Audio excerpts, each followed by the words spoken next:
pessoal, tudo bem? Hoje com o Kaká mais uma vez por aqui. Nós vamos falar do que, Kaká? Muita coisa, né? Mundial Sub-20, Sub-21, vamos embora. Tem bastante coisa rolando. Vamos começar então pelo Mundial Sub-20, que acabou nesse domingo, agora nesse final de semana. A gente estava com a expectativa do Brasil voltar a fazer uma semifinal, mas acabou que as meninas do Ayrton Cabral perderam para a China, perderam a chance de chegar à semi e aí disputaram do quinto ao oitavo. E como que foi a campanha das meninas lá no México, Kaká? Você que acompanha a competição. Aliás, muito legal, a gente achou uma TV mexicana que estava transmitindo. Os narradores eram empolgadíssimos, né? A gente se divertia muito com os narradores. Tinha uma narradora lá que vivia falando Las Cariocas. Las Cariocas. Aí eles se empolgavam. Mas como que foi a campanha das meninas do Ayrton Cabral? Eu acho que o saldo foi bom, Vanessa. Quinto lugar, o Brasil teve altos e baixos, teve bons momentos, mas também alguns complicados. E fez uma opção, né? Eu acho que valeu essa nova filosofia de montar um time alto, independentemente do resultado que fosse conquistar. O Brasil teve a maior média de altura que já conseguiu levar para um campeonato dessa idade. Eu acho que isso vale a pena. É um investimento na categoria adulta que sempre precisa pontuar as categorias de base. Não tem como você fazer uma categoria de base não sendo pensar em ter uma jogadora adulta de melhor qualidade. E isso o Brasil fez certinho. Então você acha que é uma tendência, a partir de agora a gente, claro, é importante privilegiar a técnica, mas buscar cada vez mais meninas mais altas para a gente conseguir competir com as escolas, né, Kaká? Escolas europeias, que as meninas são muito altas. Sim, tirando o Japão, que foi campeão, né, que jogou parecendo uma equipe adulta, a Itália também fez a opção por uma média alta, a Turquia, a Polônia, a China, a Rússia, então não tem como escapar disso, né? Não adiantava o Brasil ir com um time de baixinha, chegar numa final, e aí, o que essas jogadoras vão virar, né? Porque existe um investimento, Vanessa. A Confederação Brasileira também faz um investimento, gasta grana, mantendo essas equipes, levando para mundiais, então precisa reverter em prol do adulto. Não, é engraçado que a gente está falando aqui, Kaká, de seleções mais altas, meninas mais altas, com mais de 90, e o Japão foi campeão, então assim, vai por terra tudo o que se fala do vôlei, né? Então, mas o Japão tem uma característica, eu estava analisando, né, as jogadoras que entraram, que fizeram parte, é um pouquinho mais alta a média do que a seleção adulta, né? Então tem algumas jogadoras ali que vão fazer parte da adulta, mas dentro da característica do povo japonês, não tem como fugir. E eu acho que é aí que o Brasil precisa acertar essa química, né? Porque o Brasil tem uma característica, o Brasil é uma das melhores seleções do mundo no adulto, porque ela conseguiu fazer com que a característica de uma jogadora mais baixa completasse com a técnica, com o vigor físico. Então a gente não pode esquecer tudo isso e achar que a gente é uma Rússia. Tá? Então vamos voltar para a característica do Brasil. O masculino também é assim, né? O Giba não é um jogador tão alto e foi um dos melhores do mundo por vários anos. O Murilo, mesma coisa. Então a gente tem que achar essa fórmula ideal. E eu acho que o Brasil deu um passo em querer levar essa geração para um patamar mais alto em média de altura, mas não pode esquecer da nossa malícia, da nossa criatividade. Então eu acho que com o tempo a gente acerta essa magia aí. A gente está falando aqui, Kaká, da questão física, o quanto é importante, mas como que você viu a seleção tecnicamente em quadra lá nos Jogos no México? Então, aí que falhou, Vanessa. E eu não sei se é porque a gente não está lá dentro, uma etapa da preparação, isso aí vai melhorar com o tempo, mas o Brasil ficou devendo muito na recepção e em relação às outras equipes também na defesa, né? Faltou volume.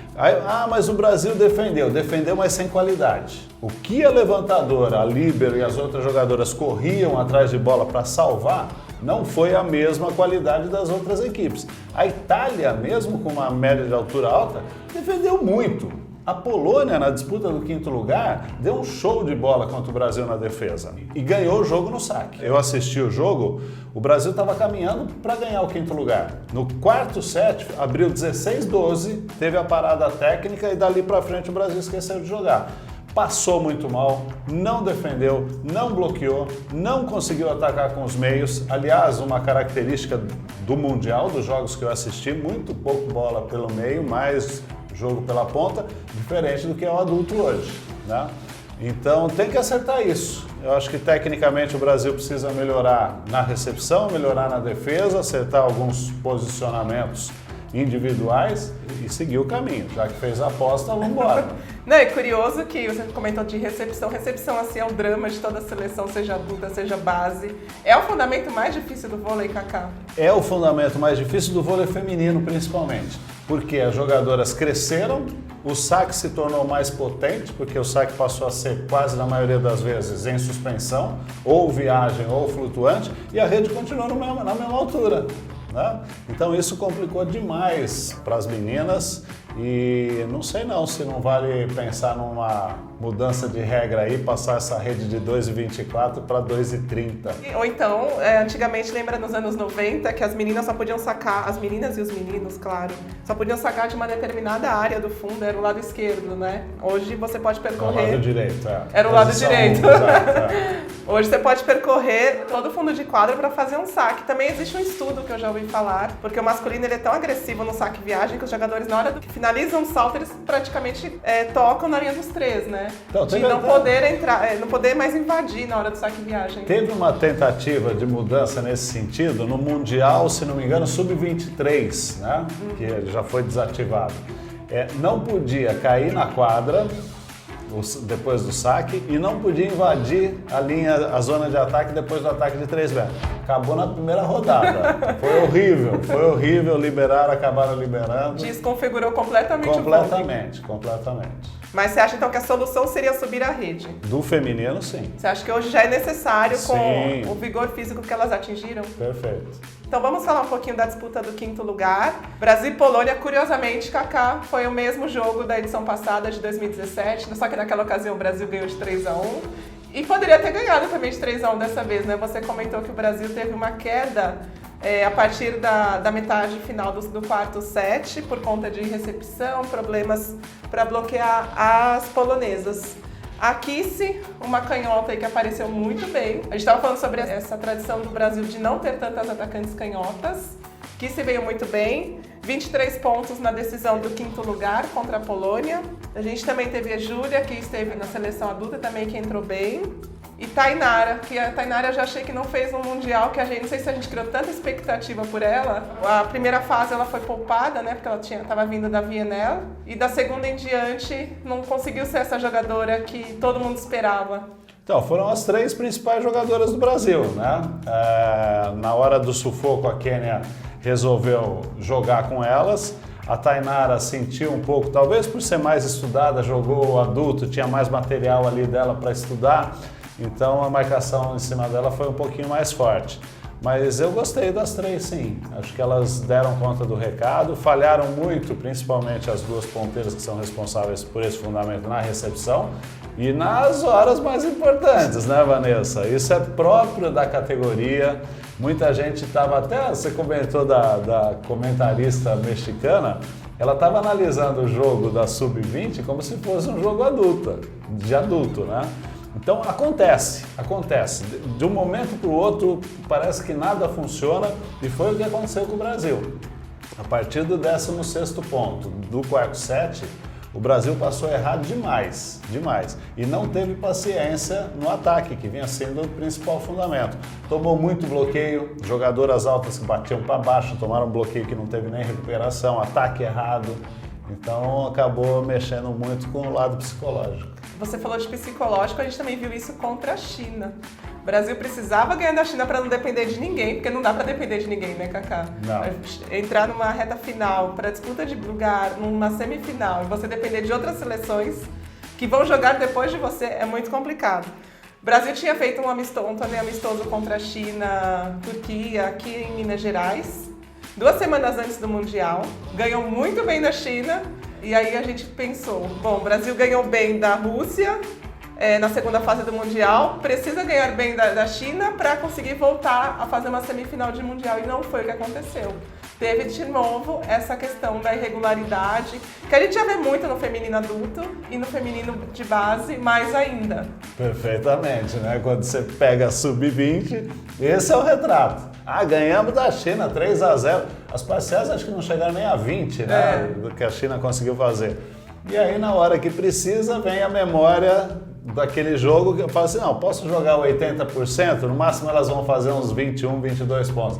e acabaram ganhando o jogo, né? E a China, nesse jogo contra o Brasil da segunda fase, lá no Mundial do México, também quando enfrentou o Brasil, elas já não tinham mais chances de chegar a uma semi. Então estavam jogando ali soltas, como franco-atiradoras, acabou que o Brasil entrou tão relaxado, já de repente imaginando que fosse conseguir essa mesma vitória que tinha conseguido em Minas Gerais, e acabou não acontecendo.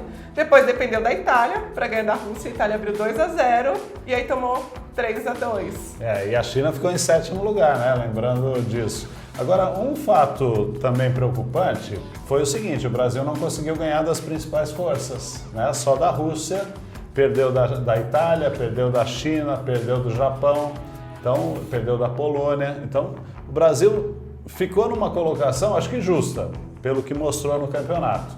E o que significa, Kaká, esse 6º lugar para ser continuidade aí dessa geração? Quase nada. Você acha que não vai ter o peso de ter feito uma campanha ruim, a pior campanha dos últimos tempos? Não pode considerar a classificação em Mundial Juvenil, Infanto-Juvenil, como abalizador da capacidade de uma geração. É até curioso porque a gente viu os Estados Unidos nesse Mundial Sub-20, uma equipe muito fraca para o que se tem de escola americana. E lá é diferente, né? As meninas que integram o adulto, elas vêm das faculdades, das universidades americanas. Você olhando os Estados Unidos jogando o Mundial Sub-20, você não acredita que eles sejam uma potência no adulto. Sim, eles vão começar a participar de seleção adulta normalmente com 24, 25 anos, né? Diferente no Brasil, que uma jogadora de 17 já está em seleção adulta, né? É muito raro acontecer isso no Brasil. Agora, você quer ver outro exemplo? República Dominicana. A República Dominicana não tem material humano, então o que eles fazem? Elas jogam desde o infanto todos os campeonatos. Então você pega a jogadora que tem no currículo 7 participações em campeonato de base, porque ela jogou o Sub-18, o Sub-20, o Sub-23 no mesmo ano. No mesmo ano ela faz parte de 3 seleções, né? Então são realidades diferentes. Eu prefiro uma maturidade um pouco maior para você chegar a uma seleção. E sem esquecer do ponto de vista individual, porque a gente fala assim, é a seleção, é a seleção. Espera, antes da seleção tem o indivíduo, tem a pessoa. E a pessoa, a hora que ela acabar a carreira de atleta, né, que acaba cedo, ela precisa fazer alguma coisa da vida. Então, nesse ponto, os norte-americanos, eles dão essa condição. Tanto que você pega o histórico dos jogadores e jogadoras que estão na seleção, todos eles e todas elas têm um curso de graduação. Eles já são formados em ciências humanas, em economia, em engenharia. Acabou a carreira de atleta, eles já vão fazer alguma coisa. Essa parte intelectual mais desenvolvida, o quanto faz diferença dentro de uma quadra, ainda mais em momentos de decisão? Então, faz diferença porque o indivíduo, ele se fortalece mais. E o indivíduo fortalecido, seguro, sabendo que a carreira de atleta faz apenas parte da vida dele, e não é a vida toda, ele acaba administrando de um jeito muito melhor. Kaká, então vamos voltar a falar do Campeonato Mundial Sub-20. Acho que o grande destaque individual que a gente teve foi a oposta Kissy. Jogou a temporada passada pelo São Caetano. 4ª maior pontuadora, 4º atacante mais eficiente e 3ª melhor bloqueadora. Resultados muito bons, né? Pensando que o Brasil ficou em 6º, né, Vanessa? Ela ficou na frente do Brasil em muitas coisas. Gostou da participação da Kissy no Mundial Sub-20? Gostei. Boa revelação, tem potencial. Só manter a cabecinha no lugar e treinar firme. E a gente estava falando, né, Kaká, sobre a questão de o Brasil não ter uma tradição tão grande em jogadoras canhotas. De repente veio uma Kissy. Aí, ela mostrando pra gente que nós podemos ter, né? Também vamos falar um pouquinho da Ana Cristina, que estava no Campeonato Mundial Sub-20 com 15 anos, acabou de fazer 15 anos. E levou muito bem essa responsabilidade de representar o Brasil. Imagina a gente com 15 anos num campeonato mundial, né? 15 anos a gente era... Só pensava... A única obrigação que a gente tinha era estudar, né? Com 15 anos. E assim, é uma jogadora que o Zé Roberto, quando fala dela, os olhos brilham. Ele até revelou pra gente que ele queria ter colocado a Ana Cristina na lista do Pan-Americano agora de Lima, mas ele precisou entregar a lista há 2 meses, a lista de convocadas. E a Ana Cristina ainda não tinha começado os treinos com a seleção Sub-20. Ele falou que hoje, se ele pudesse trocar a jogadora, ele colocaria a Ana Cristina, que ele quer vê-la disputando essas competições mais do adulto. Eu tenho algumas restrições quanto ao aproveitamento de jogadora tão jovem por tanto tempo, né? O Marcelo Negrão, ele passou 3 ou 4 anos sem férias, sem folga, né? Ele jogava Mundial Infanto, Juvenil, Adulto e tudo bem, é um talento, é um fenômeno, mas isso tem um custo, né? Tem um preço a ser pago depois. Precisa ser muito bem administrado para que ela não se encha de voleibol. Não, as jogadoras da China, da seleção feminina, elas começam muito jovem na seleção adulta e assim, a carreira delas é muito curta. Muito curta, você não ouve mais falar. Né? Você ouve falar delas 1 ciclo, 2 ciclos no máximo e depois não sabe mais nem para onde elas foram. Exatamente. Kaká chama muita atenção também a seleção italiana. A gente está acostumado com sobrenomes italianos, né, os tradicionais. Você pegava a lista das jogadoras que estavam participando do Campeonato Mundial Sub-20 e via muitos nomes africanos. Eu acho que a Itália foi a que mais bem se aproveitou dessa questão da miscigenação, da migração, né, Vanessa? Porque voltou a ser grande quando colocou a Sila, a Egonu, né, na equipe principal, e agora a gente vê a mesma tendência com a seleção sub-20, né? Jogadoras italianas, mas com raízes africanas. É até curioso porque nessa questão política, né, do fluxo migratório da África para a Europa, existe muita resistência dos europeus em receber esses africanos. Agora, a questão do esporte, eles são completamente abertos. A gente vê uma seleção italiana cada vez mais africana. A presença maior de negras começou lá atrás com a Valentina Giuffi, você comentou muito bem da Sila, Egonu. E as próximas gerações devemos ter essas meninas filhas de africanos. Ainda bem, né? É uma realidade, miscigenação, a diversidade, o mundo precisa abraçar isso e a Itália está se valendo, né, dessa possibilidade. Mas como você falou, tem um pouquinho de hipocrisia social aí, né? Para o esporte serve? Então tá bom, então vou fazer vista grossa, mas eu não quero ela se aproveitando do meu plano de saúde, do seguro-desemprego. A humanidade ainda chega num ponto... Exatamente. Outra curiosidade, Kaká, a Enu é prima de nada mais, nada menos que Egonu. Egonu, né? Que é uma das maiores opostas aí do voleibol mundial atualmente. E com uma representante à altura aí parece que surgindo. Não, e mesmo com essa força toda da Itália, muita gente achando que elas fossem as favoritas ao título, veio o Japão. Então, mas olha, eu assisti a Itália e assisti o Japão. Afinal, eu não vi muito, mas foram 2 seleções espetaculares, jogando num padrão de seleção adulta, né? O Japão é impressionante. O Japão é uma seleção adulta jogando. Não vai demorar muito a essas jogadoras assumirem algumas posições. E a Itália não. A Itália jogando bem, mas você vendo que ainda tem aquele potencial para ser aproveitado, né? Vai ser difícil encarar a Itália para os próximos anos. Não, a Itália é uma seleção que a gente também viu oscilar muito, apesar de toda a qualidade. Abre 2-0 na final, toma 3-2. Aquele jogo que a gente estava falando, que o Brasil dependia do resultado da Itália, Itália e Rússia. Itália também abriu 2-0 e tomou 3-2 e muita gente ali ficou se questionando se a Itália não entregou o jogo para eliminar o Brasil. E a gente viu que na final aconteceu o mesmo cenário. Mas é normal da idade. Essa instabilidade emocional, a maturidade vai chegando com o tempo. Não tem como você cobrar de um grupo. E vários jogos 3-2 nesse campeonato, né, Vanessa? Em momentos importantes. Isso é até bom, né? Para essas meninas jogarem cada vez mais em nível internacional.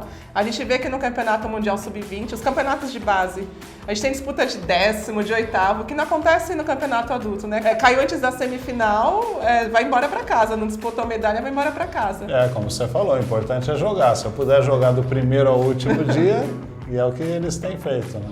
E essa foto aqui eu coloquei porque eu achei muito curiosa. O quanto é importante a presença de um ídolo deste tamanho para essas meninas do Sub-20. Não, e você falou tudo, desse tamanho, porque a Mireia é uma jogadora baixa, né? Ela tem 1,75, ela foi uma jogadora como as japonesas, que são baixas, mas fizeram um campeonato espetacular. E a Mireia é referência para o voleibol para sempre. Para nossa audiência jovem, que não acompanhou os anos 90 do voleibol, quem foi Mireia Luiz? Mireia Luiz foi uma cubana ponteira que saltava horrores, apesar de seus 1,75 m, e conseguia fazer com que a bola passasse por cima de todas as bloqueadoras. Não, e nada menos do que tricampeã olímpica, sendo protagonista em 2 Olimpíadas, Barcelona e Atlanta, né? a grande estrela do voleibol cubano, aquela geração que ganhou tudo nos anos 90, que fez a gente chorar muito, né, Cacá? Choramos muito. E tem uma história engraçada da Mireia Luiz, que talvez vocês não conheçam, que ela saltava e atacava por cima de todo mundo e tinha um índice de erro muito pequeno. E quando ela batia por cima do bloqueio, ela virava para o outro lado, para as bloqueadoras, e falava assim, salta tica, ou seja, salta menina, né? Era um afronte ali, querendo. Elas não se incomodavam em jogar provocando, não. Principalmente jogos contra o Brasil. Jogavam o tempo todo provocando para tentar tirar as brasileiras do sério e às vezes conseguia. Na maioria das vezes conseguiam. Eu acho que aquela rivalidade Brasil e Cuba fez muito bem ao vôlei, porque assim, era uma repercussão enorme. Quem não acompanhava vôlei queria ver um Brasil e Cuba, sentava no sofá para assistir. Sabia que ia ser jogo bom, né? Pois é, mas aqui muito interessante ela presente numa competição de base, ela trabalha na Federação Internacional. E essas meninas, a gente estava falando de altura, até você comentou da levantadora japonesa, é a nova Takeshita? Olha, a altura ela tem, e qualidade técnica também. Impressionante o que essa mulher jogou, foi escolhida como melhor levantadora do campeonato, 1,59 m, Vanessa. Imagina, 1,59 m, a gente fala tanto em altura, parece que isso limita, né, um jogador de vôlei, mas 1,59 m e ela tá lá, em grande nível, foi campeã mundial sub-20. E é característica do Japão, não dá para fugir, não dá para eles esticarem essas mulheres, né, para crescerem um pouco mais, tem que fazer valer com isso aí. Foi uma pena, então, Cacá, que o Brasil ficou fora do pódio, ficou fora da final. Como você sempre fala, né, o mais importante é que essas meninas cheguem à seleção adulta. Você acha que a gente tem aí material humano para quanto tempo na seleção adulta? Se elas vingarem, né? Porque existe uma seleção que não é, às vezes não depende só do talento, depende de um monte de coisas aí que vão acontecendo na vida dessas atletas. Mas se todas elas continuarem, eu acho que elas vão ser muito bem aproveitadas. Não dá para você falar sem cravar, falar assim, não, temos mais 2 Olimpíadas. Porque né, são gerações que vão se misturando, vão se associando. E uma coisa eu queria deixar bem claro, Vanessa, porque tem gente aí que está assistindo a gente que está falando assim, pô, o Cacá está falando que não interessa resultado, interessa. Porque a geração ela vai se fazendo com confiança à medida que ela vai conquistando medalhas, né? Então nós precisamos ter gerações que se acostumem a vencer. E aí é que eu falo que a gente está buscando um novo caminho e esse caminho precisa ser mais equilibrado, porque a geração que vence se acostuma a vencer também. E lembrando, Cacá, você está falando de sobre vencer, este foi o pior resultado dos últimos tempos. Na última edição do Mundial 2017, o Brasil ficou em 5º e ele vinha sendo uma sequência de pódios. A gente tem essa questão de o orçamento da seleção de base está cada vez menor, a CBV já não consegue investir tanto na base. Antigamente, a questão de 10 anos, essa seleção de base ficava 6 meses em Saquarema treinando, fazia intercâmbio com seleções europeias. Hoje a realidade é bem diferente, elas ficam 2 meses treinando e a gente já começa a sentir isso nesses resultados, né, da base. Antigamente era uma vaca gordona, né, cheio de leite para dar, aí ficou mirradinha, tá precisando distribuir o leite ali. E o vôlei brasileiro, o vôlei do Brasil, sempre foi forte nessas últimas décadas por causa da estrutura que a CBV dava para as suas equipes. Essa vaca, parando de dar o leite que dava, essa estrutura não vai ter. Por isso, Vanessa, que eu falo, as categorias de base, o voleibol de formação no Brasil precisa se reestruturar. Porque não pode só depender da CBV, precisa depender dos clubes, da quantidade. Então é isso, gente. Espero que vocês tenham gostado dessa nossa análise do Campeonato Mundial Sub-20. E não percam aqui os outros blocos que a gente vai colocar no canal. A gente ainda vai falar sobre Seleção Sub-21 masculina, vamos falar sobre Pan-Americano. O Zé Roberto já liberou aí os primeiros nomes da lista que vai jogar no Peru. E vamos falar também sobre a despedida do técnico Zé Roberto da seleção adulta. Ele já cravou a data que ele vai se despedir da seleção. Confira então os outros vídeos aqui no nosso canal. Até mais, tchau, tchau!